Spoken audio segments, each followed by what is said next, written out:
দেখুন এই ব্যক্তিকে আপনারা চেনেন কি না দেখুন তো একটু। আমার যে কি ক্ষতি করেছে এই ব্যক্তি কি বলবো, জামা কাপড় ঘরের সব কিছু কেটে, ইভেন কি দরজাও কেটেছে, কাঠের দরজা তাও আবার। এদের একটা মোটামুটি ধরুন একটা বড় এদের একটা গ্রুপ আছে, এরা এরকম প্রত্যেকের বাড়িতে যায় আর এইভাবে ক্ষতি করে। তা আজকে একে এতদিন পর আমি বাগে পেয়েছি। এদের আরও গ্রুপ আছে, একে আজকে একজনকে ধরেছি, এর মুখ থেকে সব কথা আমি বার করব। একে ধরতে পেরেছি মানেই আরও সবাইকে ধরতে পারবো আমি। তাই একে আজকে আমি জেলখানায় বন্দি করেছি। কি শাস্তি দেওয়া যায় বলুন তো,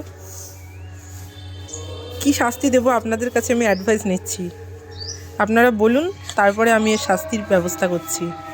এখন মোটামুটি কিছুদিন জেলখানায় রেখে দেবো। দেখুন, আর ভিডিওটা আমি আপলোড করছি, এদের গ্রুপের যদি কেউ দেখে থাকে তাহলে তারাও একটু ভয় পাবে। যাই হোক, ভিডিওটা আমি স্টপ করছি। আবার যদি এদের গ্রুপের কাউকে পাওয়া যায় আমি ভিডিও করে পোস্ট করব।